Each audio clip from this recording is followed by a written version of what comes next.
There are many perspectives, and fortunately, the world is very complex, and so on. But we don't even notice that, and that's why we rush into wars we can't win. We need to think about that. We are going to lose these two biggest wars since World War II. We are the gravediggers, not the others. Does the intellectual decline of Europe's political elites reflect the downfall of the Western world?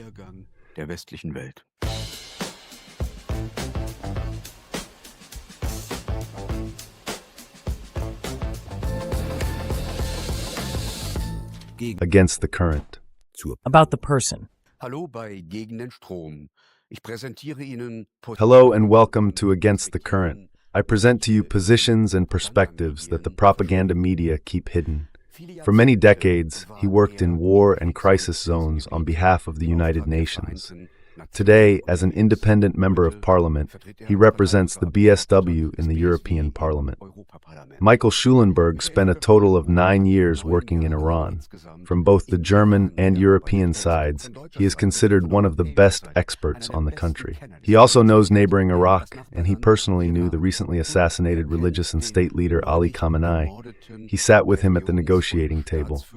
And today we want to discuss whether this war has gotten out of control. Hello, Michael Schulenburg. Yes, thank you for the conversation. Has the war against Iran spun out of control?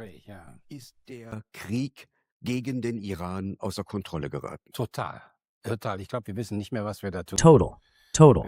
I think we no longer know what we're doing. We must not forget. At the same time, we still have the war in Ukraine.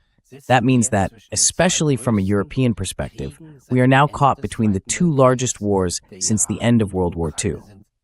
Iran and Ukraine are geostrategically extremely important wars. And the terrible thing is that we are also losing both of these wars. That doesn't bode well for our future. There are certain aspects of these wars, and whether they actually apply to both, that are very important. They are taking place at a time when essentially we have suspended international law. Today, there is no longer a UN charter that is universally recognized.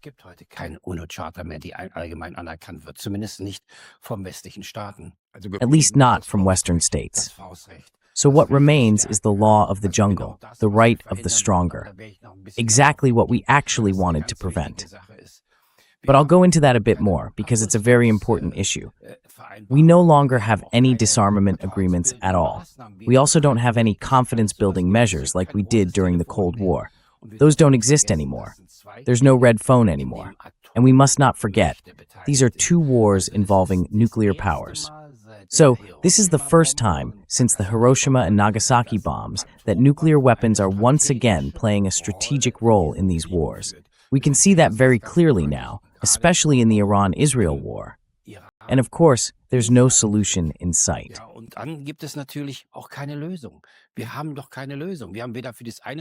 We don't have a solution. We have no solution for either one or the other, and Europe has absolutely no idea where it stands. But for us Europeans, these wars will have enormous consequences. When this war is over, the Americans will go back across the Atlantic, and we'll be left standing here. Because one is in Europe, and the other is right on our doorstep. It's not just about the war with Iran. It's also about Israel's other wars. So what happens with Palestine, Gaza, the West Bank, Lebanon, Syria, and of course Yemen? In other words, these are all unresolved wars. It's an entire package happening right on our doorstep. And we have no say in it, no diplomacy to even try to solve it. Nothing. But the Europeans helped trigger those two wars.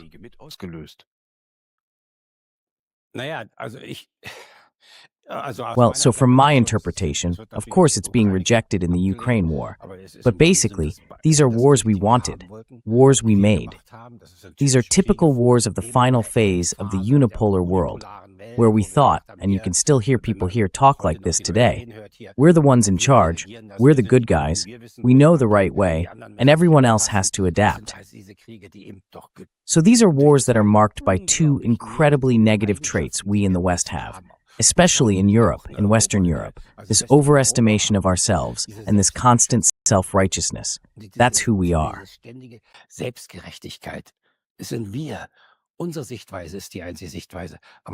Our perspective is the only perspective, but of course it isn't. There are many perspectives, and fortunately, the world is very complex and multifaceted. But we don't even notice that, and that's why we rush into wars we can't win. We need to think about that. We're going to lose these two biggest wars since World War II because we misjudged them. We thought Russia was a small matter. We even talked about Russia as if it weren't a real country, but just a gas station pretending to be one.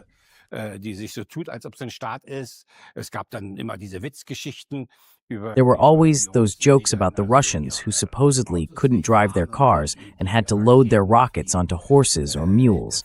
That really existed. You just have to look at what was written in the Bild newspaper. But of course, that wasn't true. And the same applies when we keep saying mullah regime.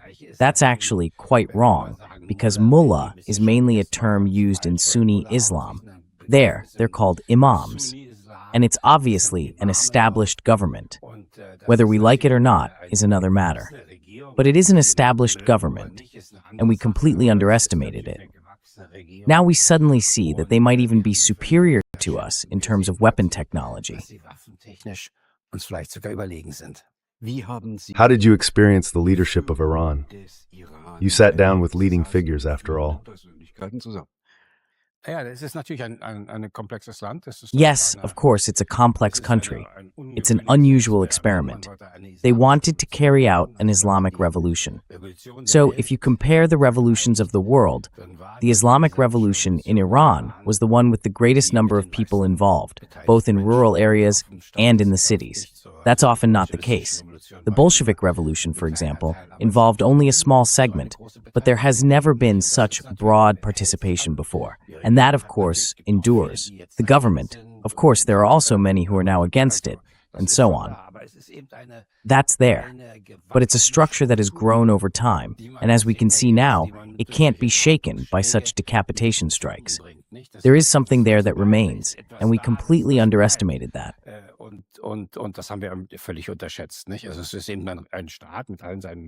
It's a state with all its structures, and those structures are very complicated.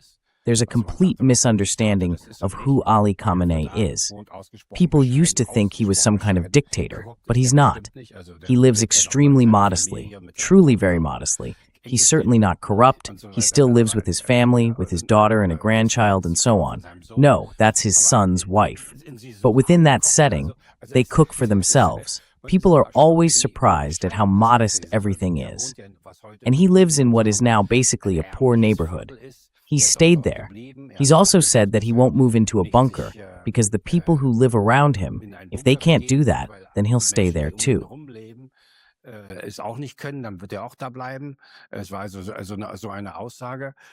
that was the kind of statement he made. And of course, that makes him very popular with many people, especially among the poorer population. Not in the north of Tehran, where the rich live, but extremely popular nonetheless. And you could see it when he was killed.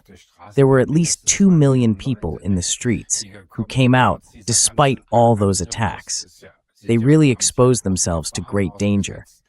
So you can't just dismiss that. For all the criticism one may have of the regime, for all the criticism coming from within the regime itself, and also from Iranians outside of it, it's still a deeply rooted regime, and you can't just deal with it lightly. And they are very well prepared for this war. That's remarkable. That's surprising to everyone. How did Iran manage to prepare for this war so quickly since the 12-day war last year?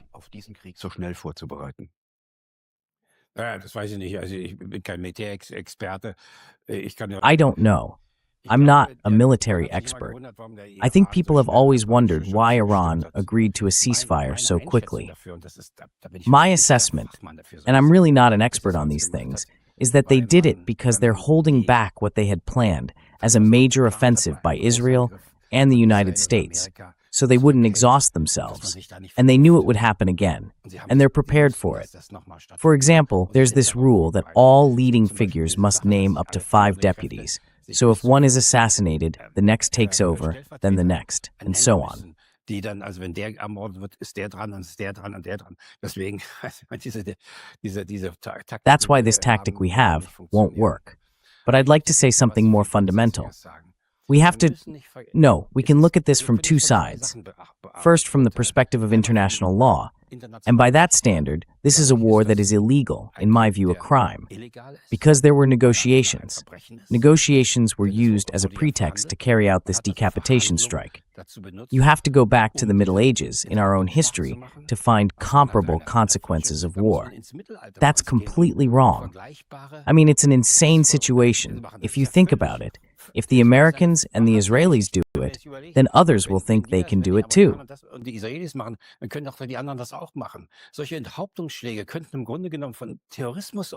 Such decapitation strikes could basically be carried out by terrorist organizations. You don't even need a large army for that. What we're saying we have the right to do is an enormous danger. How many people can't stand someone else and then carry out such a decapitation strike? Because they happen to be meeting, you just fire a rocket in there. That's recklessness on our part that will seriously harm us. The West is undermining its own foundations. So, if you look at international law, not even that, but from our own self-interest, what's happening in these two wars is that we've destroyed what we ourselves built. Fangen wir mal erstmal mit dem Ukraine-Krieg an. Der Ukraine-Krieg ist natürlich eine... Let's start with the war in Ukraine. The war in Ukraine is, of course, the result of a long development leading up to it, but it is also a symbol of the destruction of a peaceful world that we believed we had won and could build after the end of the Cold War. That idea is typical of the Charter of Paris for a new Europe. There was hope back then that a security and peace order could be created in Europe in which war on the continent would essentially be impossible. And now we've run right into it. The war is now in its fifth year.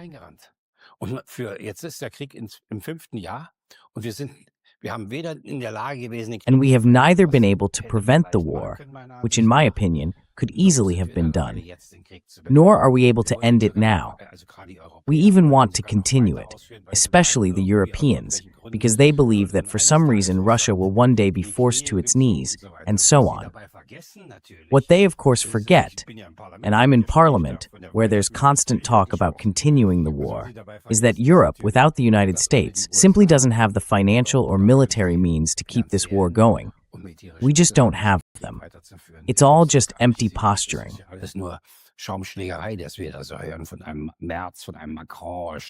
From Merz, from Macron. I mean, it's unbelievable what's being said. Things that are completely unrealistic, that will never happen. And now, of course, because of the war with Iran, it's clear that the Europeans will no longer be able to buy weapons from America. They'll have to get them elsewhere. So that means, how are we supposed to continue the war? And then there's a third factor. Ukraine is really on its knees. I mean, you can't bring 2 million people into the army, even though they've received their draft notices. According to Ukraine's own defense minister, 200,000 soldiers have deserted.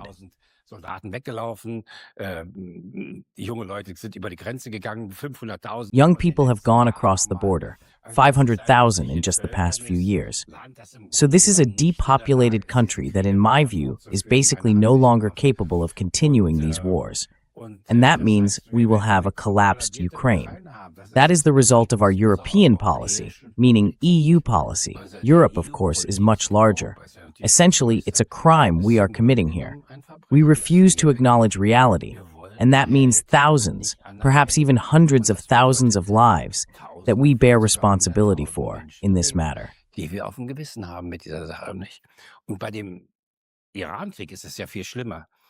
And with the Iran war, it's much worse. The greatest loss from the Iran war is the end of an international order based on the UN Charter. That no longer exists. The war was decided in a way by a man who even ignored his own country's laws in America. From one day to the next, he simply started a war. We don't even know exactly what his goals are, they keep changing. So it's the end of a rules-based global order, one that I want to emphasize again, was primarily based on the UN Charter.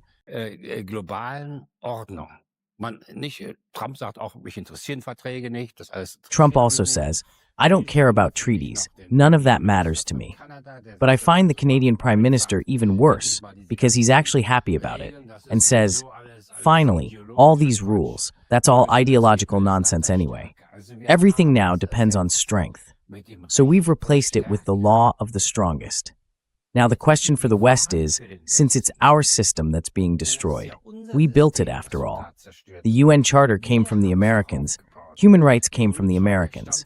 That was a contribution to humanity made by the Americans. Das war ein Beitrag zur Menschheit, den die Amerikaner gemacht haben. Heute zerstören sie das.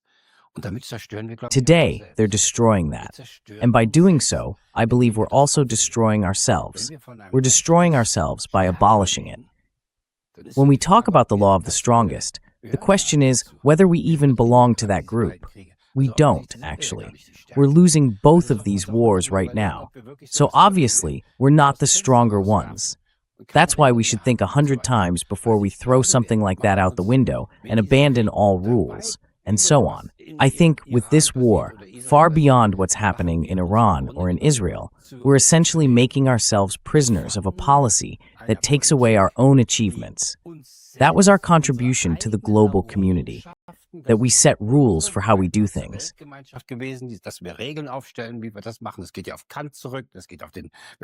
That goes back to Kant. It goes back to the Peace of Westphalia, especially from Germany, and it's gone. Of course, that had already been apparent before, but now it's completely gone. Now it's the law of the strongest. We have the weapons, we wage the war, and the stupid thing is, we're going to lose this war. But I'd like to say a few other things about it. So the second thing that's happening, of course, is nuclear weapons.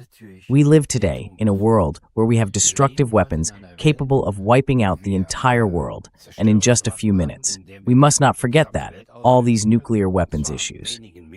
Dürfen wir nicht vergessen, diese ganzen Atomwaffengeschichten. Wir haben uns immer darum bemüht, die Atomwaffen. We have always tried to prevent the spread of nuclear weapons to many countries and so on. That hasn't worked out particularly well, but there is a UN treaty on the matter. That treaty has also been destroyed in this war, because the very fact that the United States and Israel were able to attack Iran militarily is only due to the fact that they knew Iran had no nuclear weapons, even though they claim they want to prevent that. But Iran didn't have nuclear weapons. That's why they were able to attack. They would never have attacked if Iran had had them or had been close to building them. So, a country was attacked precisely because it didn't have nuclear weapons. Eben weil es keine Atomwaffen hat. Und das ist natürlich eine Lehre für andere Staaten. And of course, that's a lesson for other countries. They naturally think, well, if we were exposed to violence like that, where no law applies anymore, only the law of the strongest, who suddenly says, we don't like you, and will shoot your president, or take him to prison in New York, or whatever else, then naturally, the only way to assert yourself is to become something like North Korea. You know, in the international community, it's just like in a marriage. Trust is important, whether in marriage or in the family. Trust is so important. And of course, you have to trust the other side. You have to trust that what has been agreed upon will actually be kept. Man muss vertrauen, was man abgemacht hat, dass es gehalten wird. Der Irankrieg hat ja wahrscheinlich nicht nur dazu. The Iran war probably not only led to us undermining the international law we ourselves established, but also to nuclear weapons likely becoming much more widespread today than they were in the past. So it's a major danger for Europe.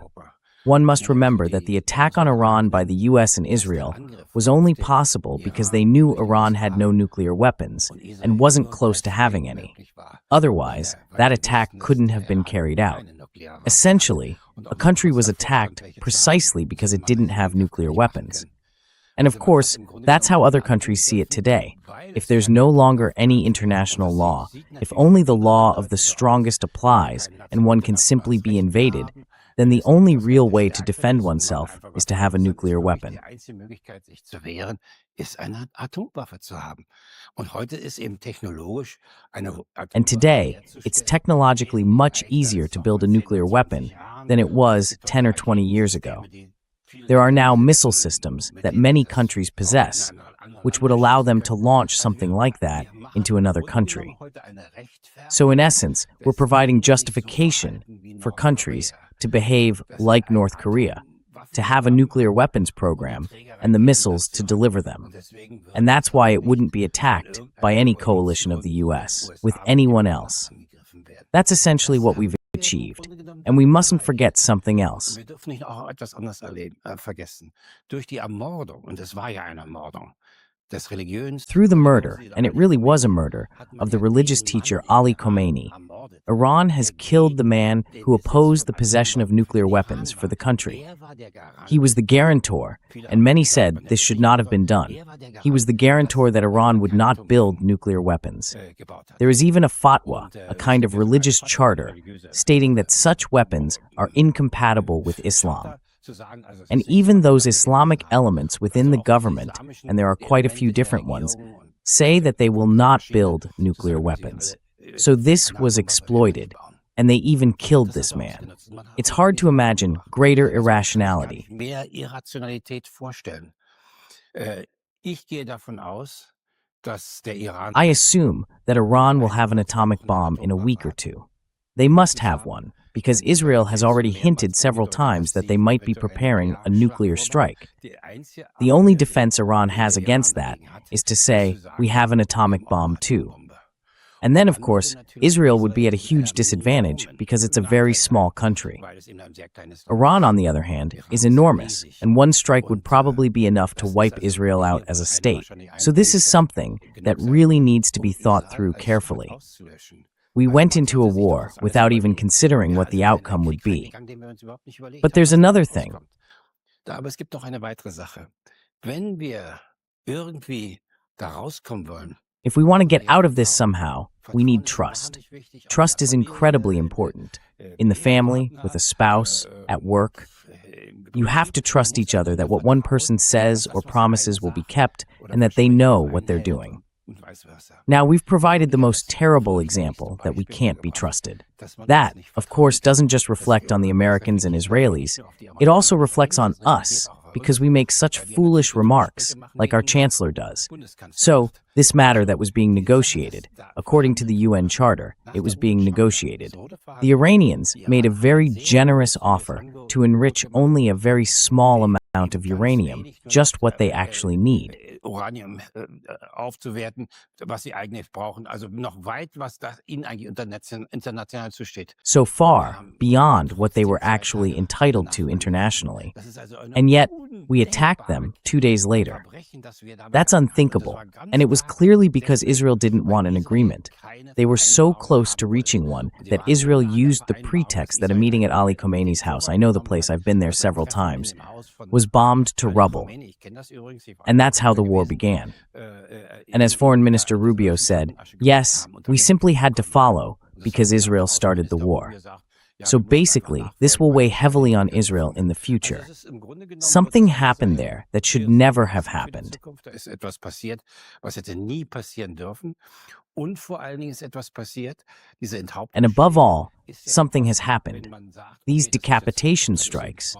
That's something where people say, okay, this is now a form of warfare. We have to accept it, even if we end up on the losing side. Because a decapitation strike is something any terrorist organization could carry out. All you need is a missile or something like that. Or an airplane, like with the World Trade Center. We could lose the entire government, even in situations where no one is thinking about being attacked. So we've done something that completely destroys what could actually give us security. We can no longer negotiate internationally. We've completely lost trust. I'd like to address one more issue, the matter of regime change. I've had a lot to do with that. Even when we say international law doesn't work and we just have to take a practical approach. Wir müssen einfach praktisch dran gehen. Es gibt kein Beispiel in der jüngeren Geschichte. There is no example in recent history of a regime change brought about by a military strike that was successful. None of them were successful. So we know that in the 30 years between 1992 and 2022, there are statistics from the U.S. Congress showing that the United States intervened militarily in third countries 251 times. And we don't know of a single case where that led to more democracy, the rule of law, or economic growth. That's what we always promise, but not once has it happened. It has always resulted in chaos, anarchy, and unspeakable human suffering. I know this. I was in Iraq and know all these stories. So, what's being attempted here, completely disregarding international law, is something that has never happened in this form before.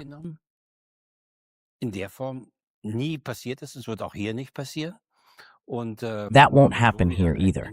And where we've created enormous human suffering without gaining any real advantage for the West, without even being able to say, now we have a government that's friendly toward us, that's not happening at all. It's not happening. And yet we're doing it. And I believe we're harming ourselves tremendously with these wars, with both wars. We really need to think about that. What we're doing is essentially destroying ourselves. And when these wars are finally over, the West, including the United States, will be much weaker than it has been at any point in the last 400 years. I'm absolutely convinced of that.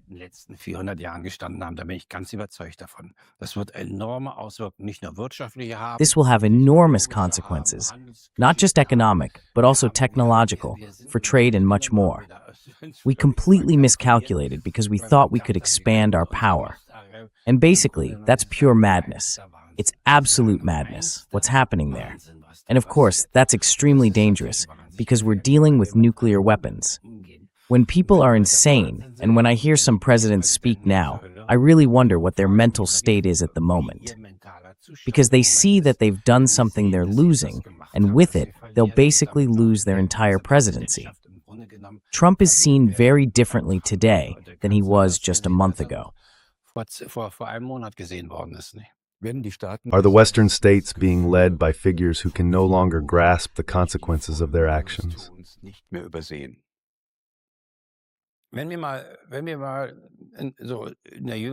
If we take a look at more recent history, well, let's take a look.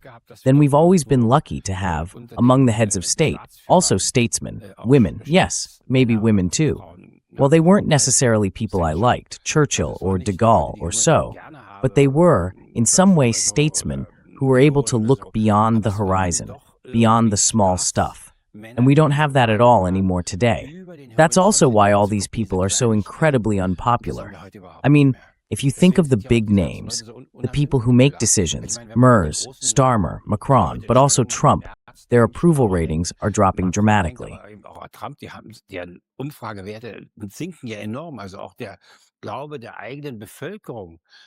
So, even the faith of the population in their own state is declining.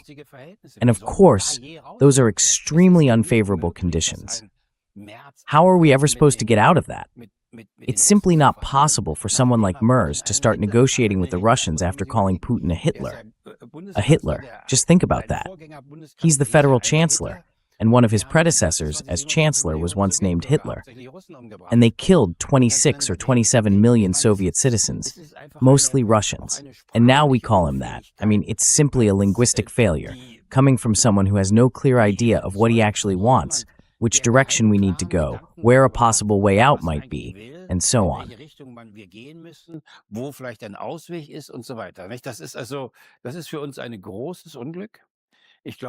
This is a great misfortune for us. I believe the Europeans are in an extremely weak position today. We have the war in Ukraine. In the south, we not only have the war involving Iran, but also Israel's wars with others, Palestine, and so on. And on the other side, we have the Americans, who are essentially threatening to dissolve the Western alliance, along with all sorts of other demands and so on. And in this situation, the European Union sits there without the slightest idea of how to deal with it.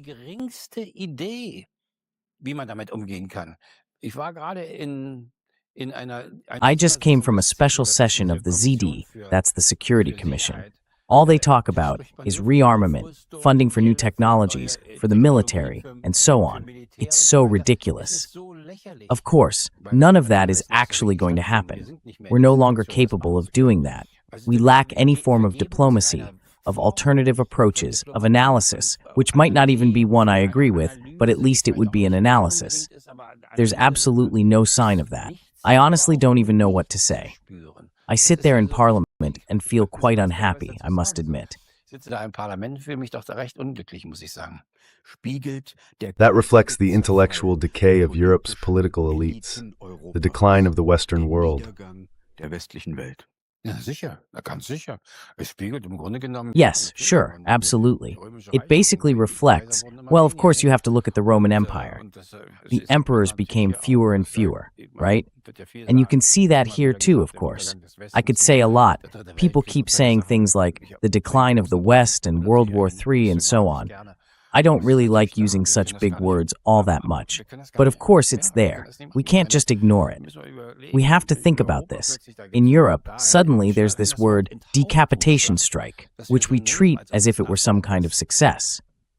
But that's not a success at all. I mean, the government wouldn't change because of that. We've simply placed ourselves morally in the wrong net. And that's a morality that clings to us. Seine Moral, das wird uns anhängen, nicht? In Enthauptungsschlag. Jetzt haben wir Herrn Zelensky, der also Herrn. Now we have Mr. Zelensky, who is threatening Mr. Orban to send soldiers to his house. Something quite similar, really. That's a kind of power politics, in a way. If that's our future, well, hallelujah, then we already have it here in Europe. I'm very much in favor of the UN Charter, of having rules. We started telling the global community, if we have to live together, then we need something similar to what we have at the national level. After all, laws exist so that we don't end up in constant conflict. You have to go before a judge when you get divorced to prevent people from killing each other. Just think about it. That's the law of the stronger. There would be quite a bit of bloodshed in divorces, since those are often very emotional situations.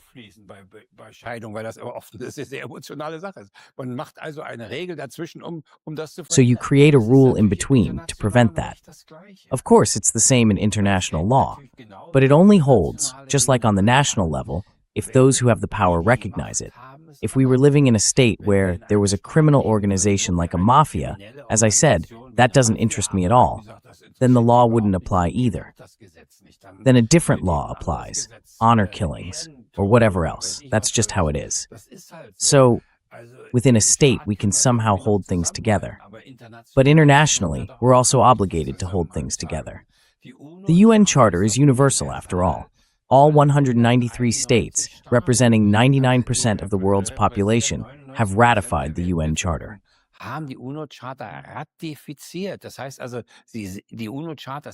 That means the UN Charter is actually law in the countries, including the United States, Germany, and all EU countries.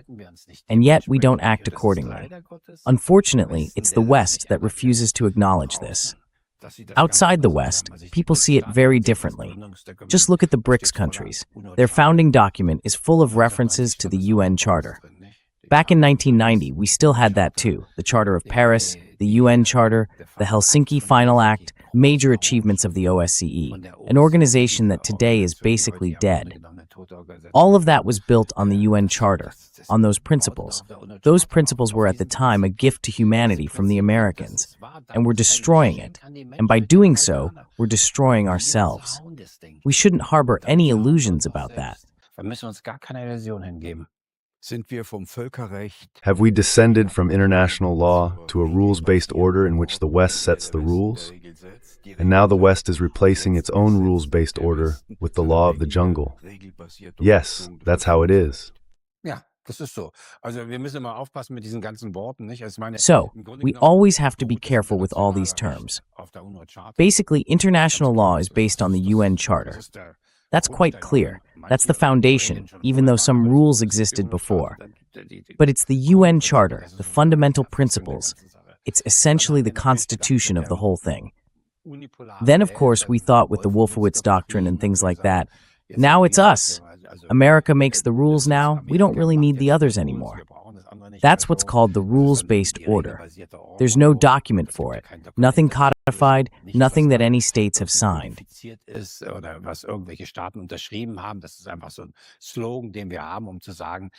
That's just a slogan we use to say that, basically, we're not violating the UN Charter, because we've been intervening in other countries all along.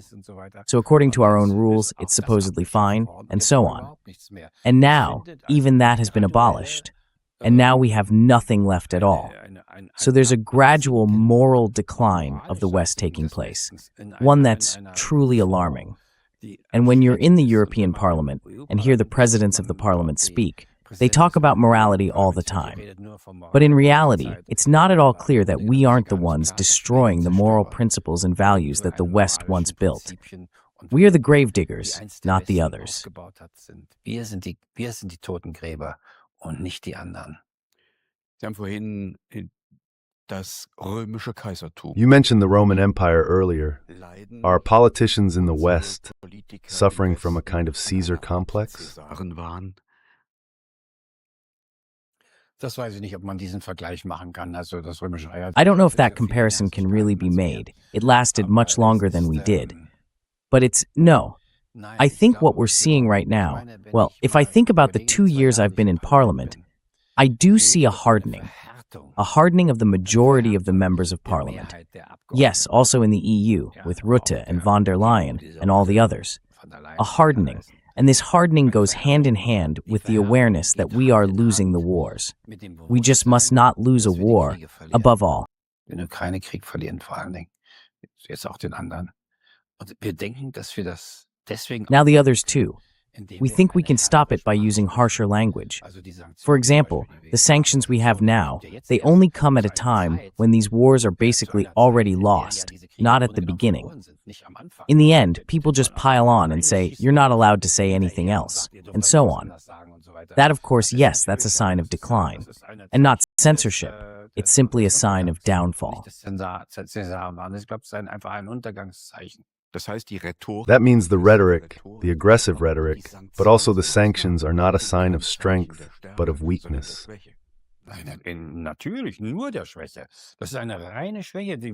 Of course, only weakness. It's pure weakness. They wouldn't even do that if they were winning. It wouldn't be necessary. It's a clear sign of weakness. And the frightening thing about it is this: by undermining international law and even trying to justify it, we are also acting against national law. I mean, the European Union is holding secret meetings to condemn people they believe have said something that doesn't fit with them, without any legal basis. For what reasons? The justifications I've read, I can hardly understand. It's clearly an erosion of the rule of law at a certain level. Untergrabung des Rechtsstaatlichkeit auf einem Niveau, das ich gedacht wäre gar nicht möglich.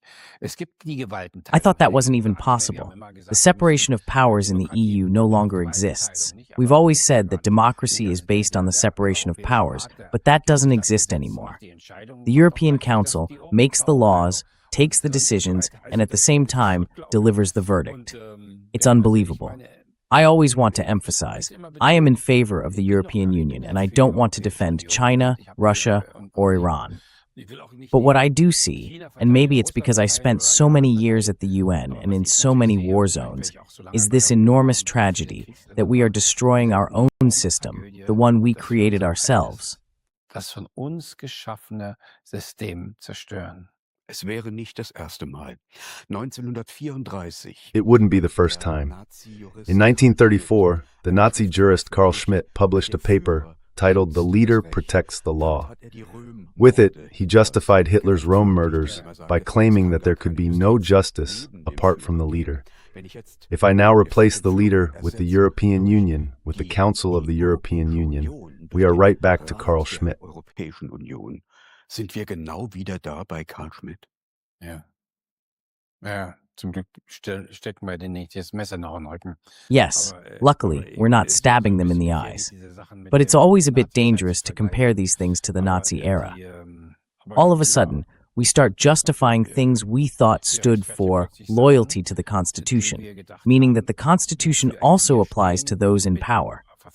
That was the new idea behind the European project, that the sovereign is no longer sovereign, but rather the state is sovereign and has a constitution that everyone, including the sovereign, must abide by. That's a major achievement, and I think we're in the process of dismantling it. Where does that leave us? Und ich meine, wir sind gerade dabei, das abzubauen. Wo kommen wir dahin? Ist die Is the European Union an anti-democratic despotism? Despotie? Ja, das sind alles zu starke Worte für mich. Those are all too strong words for me. I've written before that I believe, with the war in Ukraine and the stance we've taken, the absence of the European Union, which was once a peace project, to say we're preventing this war. It could have been prevented if we had done that, if we had stood by it a bit, in Istanbul, or even earlier, also the whole story with the agreements, especially Minsk II and so on. We didn't do any of that. We never got involved, and now we don't even have a peace proposal. All we have are maximal demands. Our demand is still that Russia must first surrender, even though the war has been going on for over 4 years. So with these unrealistic ideas, we've of course prevented ourselves from being a peace project.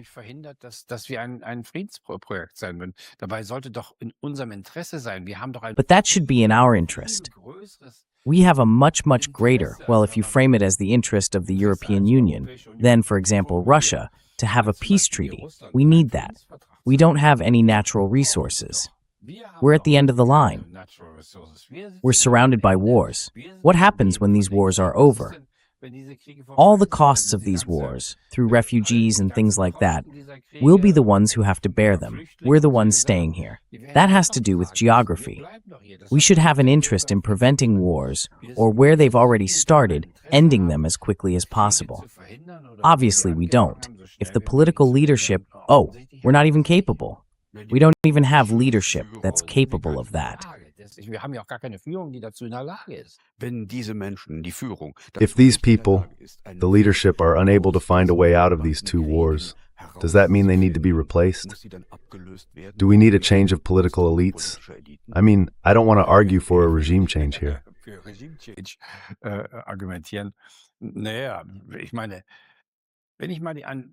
Well, I mean, when I think about Germany and the elections in Baden-Württemberg, 2 parties won there that are extremely pro-war.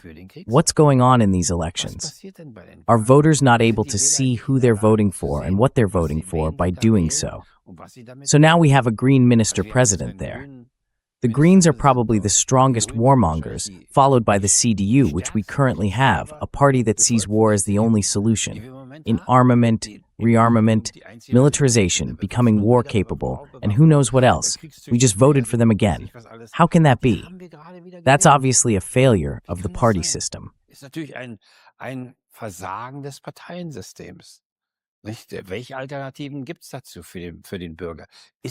What alternatives does the citizen have? Is the citizen really aware of what's happening right now? The rising cost of energy, deindustrialization, and so on. These are things that will affect us in the long run. At the same time, there are massive amounts of money flowing into armaments. Enormous sums are going to Ukraine to keep the war going, money that is, of course, missing from healthcare and education. In essence, we're dragging ourselves into a swamp we won't be able to get out of. We're no longer competitive. Just take a look at the education system in Germany.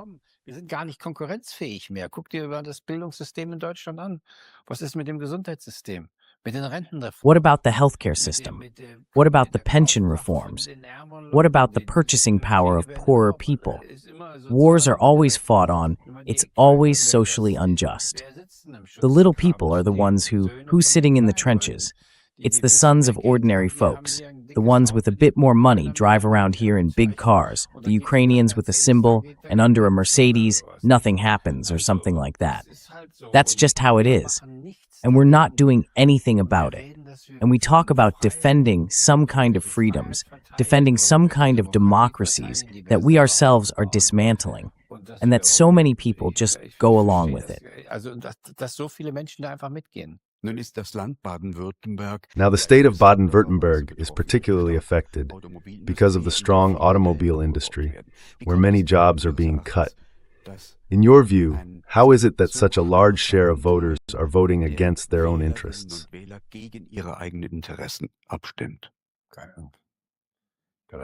No idea. I can explain it like this.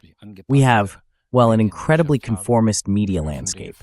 Public television and media, it's almost like I grew up in the GDR, so it sounds like, well, everyone basically says the same thing. If you've read one newspaper, you've read them all, right? There's really no diversity of opinion and so on, right? And about the Iran war, you can hardly say anything because it involves Israel. And if you do say something, it's immediately called anti-Semitism or something like that. I see it differently, though. But somehow we're trapped in this whole situation. Maybe Germans really do have something opportunistic about them, stronger than in other countries. Are people in Germany, because of the media which are all synchronized, and because of NATO's information warfare, especially brainwashed? Well, actually, that's a question you have to ask yourself. You're already there. I have no idea. I only lived in West Germany for 4 years of my life, but I assume there must be something like that. I mean, you can ask me a lot about international issues, why someone builds an atomic bomb or not, and things like that. But about this, I don't know anything. I just notice with astonishment that there are apparently people who don't realize what they're actually voting for. And what they're voting for is really not in their own interest. I don't think most Germans want war or support it or anything like that. But still, they vote that way, and of course that has consequences.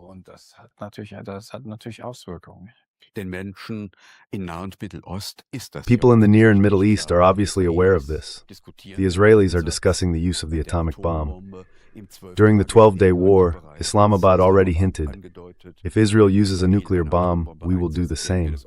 And now, North Korea has made it clear, if Iran asks for nuclear weapons, we will supply them. How should this be assessed?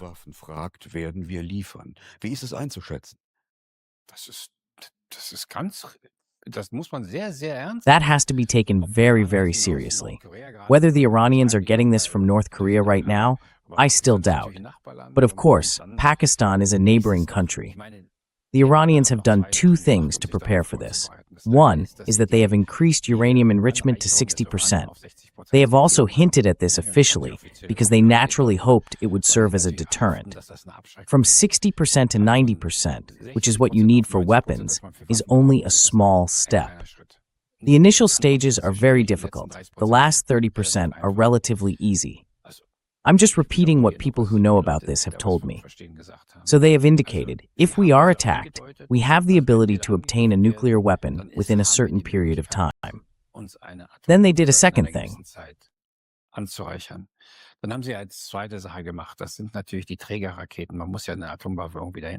Those are, of course, the carrier rockets. After all, you have to be able to deliver an atomic bomb. And then they went ahead and built hypersonic missiles that basically not even the US has. Missiles that can't be shot down because of how they're guided. So if they have an atomic bomb, they also have the missile system that can deliver it to Tel Aviv. And that's their defense. That's the defense they're building up. And I can well imagine that now, with all the killing, and also the Larijani. Well, I know Larijani too. I mean, no, as in, I've met him. It's not like there's any great friendship or anything. But my God, he was a highly intelligent man. There were actually 2 brothers, both highly intelligent, highly educated.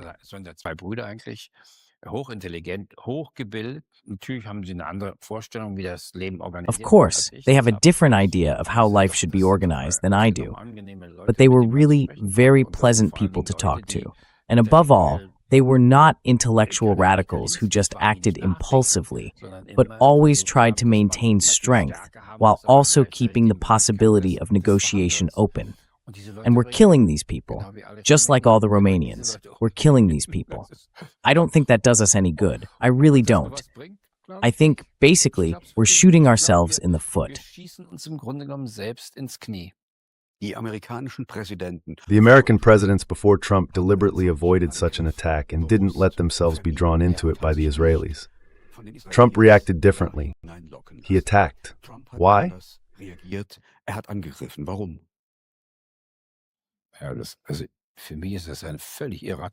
For me, this is a completely irrational decision. After all, this was a man who before the election said, I won't start any new wars, and above all, I'm totally against regime change. And suddenly, he's talking about these things. It should be obvious that he's not going to get much support for that. Let me maybe look at it from the other side, because I always view this from an international perspective, not necessarily the way it might be seen in Germany. This war will be decided depending on how the majority in Iran decides and how the majority in the US decides, not in Israel. Those are the decisive factors. If there's no uprising in Iran, and I see that becoming less likely with each passing day, if there's no military coup, then America has lost this war, because they can't win it with missiles. Sie können das nicht durch Raketen machen. Wenn aber in Amerika die Unterstützung für Trump weiter fällt, But if support for Trump in America continues to fall, and it is falling, if only because people can see how capable the Iranians are of striking back, and Trump is forced to declare victory. He's already tried that several times. Declare victory and then walk away. He has to find some way out of this. There's the political center, and he'll lose that. I mean, these things will decide it. Ultimately, it will be decided by the people in the US and the people in Iran, interestingly enough. And interestingly, among the people in Iran making these decisions, and I think also in the US, in most of these decisions, there will be people who decide in very similar rational ways. So maybe there's actually much more connection between Iranians and Americans than our media tends to show. And at the moment, things aren't looking too good for Donald Trump and his Republicans in the upcoming midterm elections this November. Not too good? They're looking downright bad.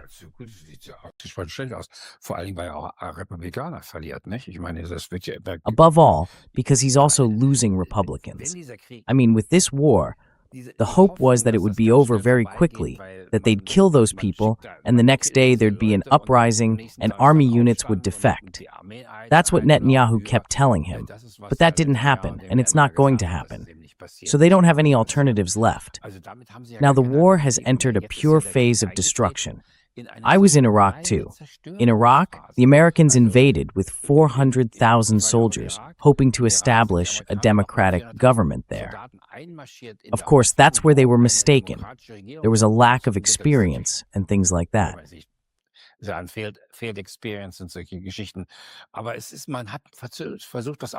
But they tried to build that up. How do you plan to do that with rockets? Then we might not even have that many rockets left. I mean, all we do is destroy. A rocket can only destroy, it can't build anything, and we have no alternatives to that. The Americans can't just march in there. Let me remind you, in Iraq, they needed 400,000 soldiers to invade. And that was in a country with 30 million inhabitants at the time, half of whom Saddam Hussein no longer controlled. The North and the South were more or less independent. So we fought a war against 15 million Iraqis with 400,000 soldiers.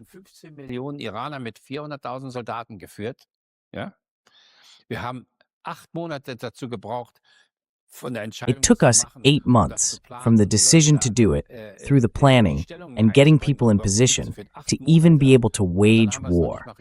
8 months. And we didn't even really win it. And what are we going to do with Iran then? A country with 90 million inhabitants, much larger, much more educated. I mean, there are very well-educated people in Iraq too. I've met some great people. But in Iran, it's much more widespread. So that's one you can't win anymore. You can't win that one anymore. That's why the risk of a nuclear bomb being used is so great. And that's why many countries will certainly be thinking about how to help them get a nuclear bomb sooner, because that's something you don't want to face.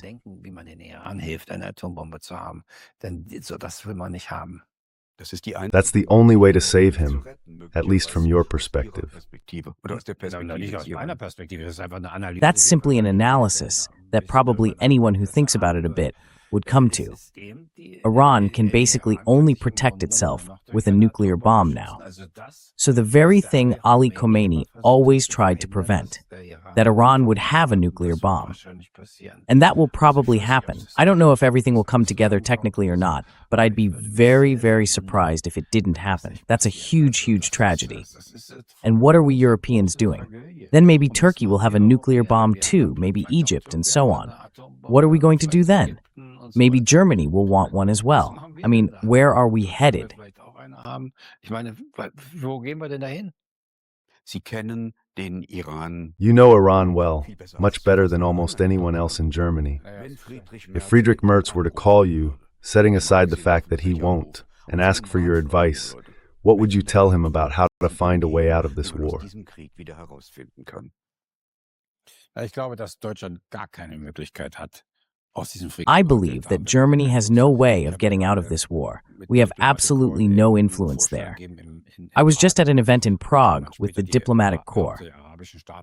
Later, representatives from Arab countries came up to me and said that, from their perspective, the EU, and I'm speaking as someone from Parliament, or Germany, had lost so much credibility that no one listens to them anymore.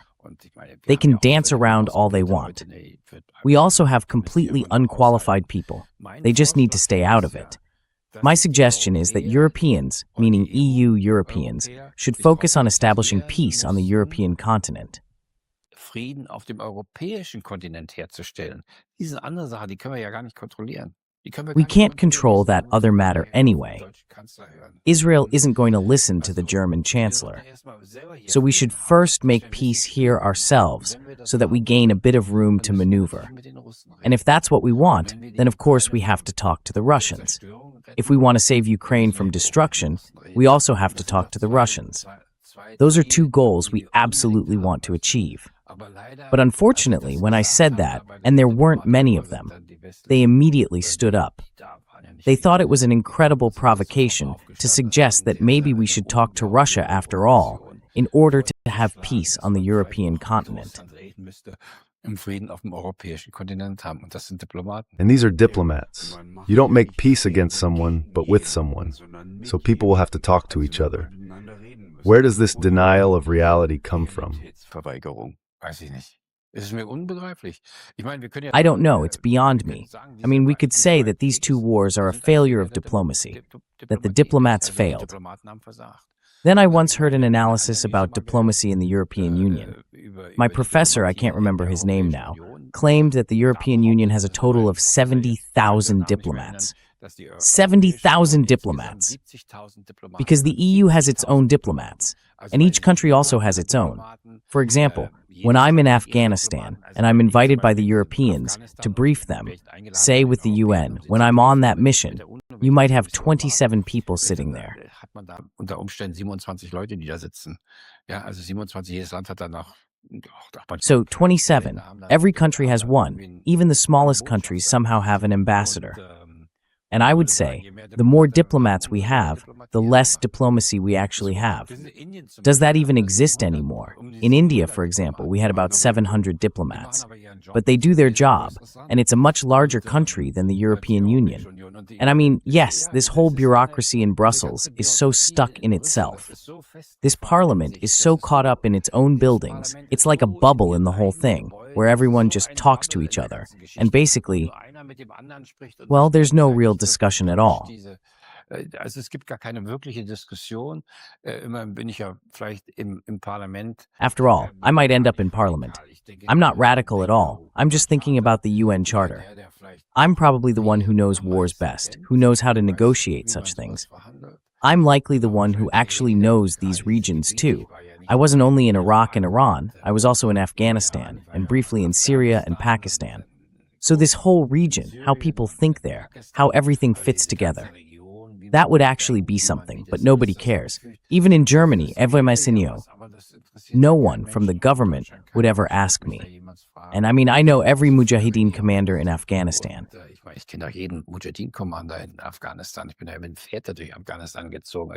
I may have traveled through Afghanistan at some point. I do crazy things, you know? So I know the Taliban. I even knew Mullah Omar, their former leader, and all that. That's obvious, of course.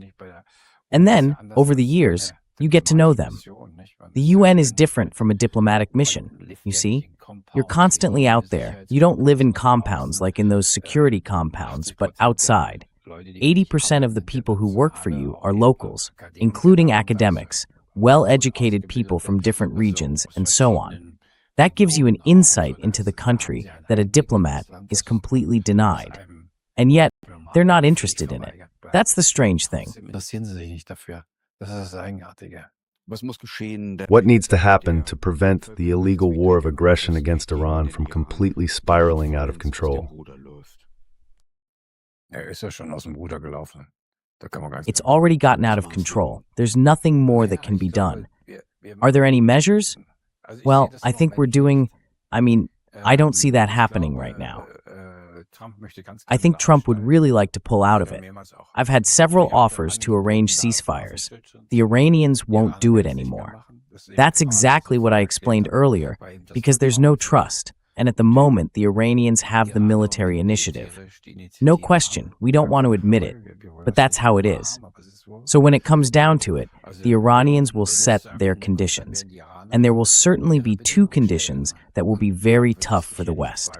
Die doch für den Westen sehr hart ist. Das erste ist, dass man die Sanktionen aufhebt. The first thing Und das is to zweite ist, lift dass the die sanctions. Amerikaner ihre And the second is that the Americans would have to give up their military bases in the Arab world, meaning they'd have to give up that belt surrounding Iran. Whether that will happen, I can't really imagine.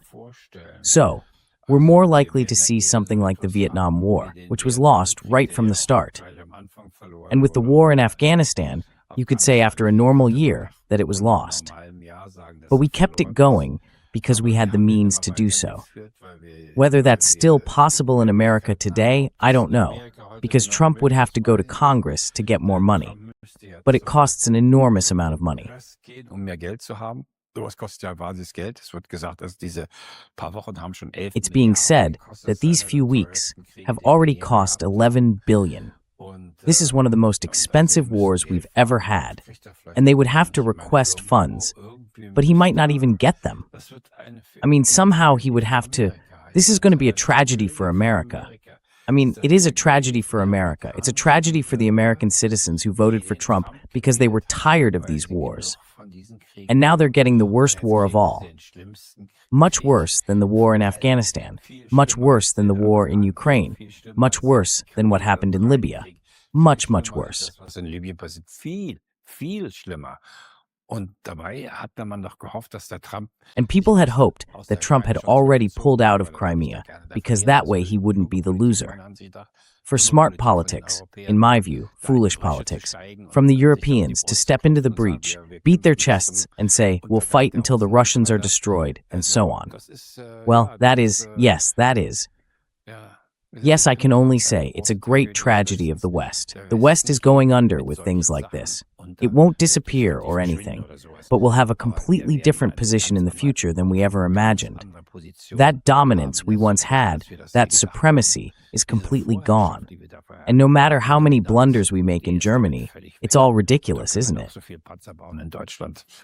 Ist alles lächerlich, nicht? Ist doch lächerlich. It's ridiculous. The West has lost the wars in Ukraine and against Iran, says Michael Schulenburg. And it's a great tragedy because the West is accelerating its own decline. Thanks for that. Here at Against the Current, we present positions and perspectives that the propaganda media keep hidden. Stay tuned. Die Propagandamedien verschweigen. Bleiben Sie dabei.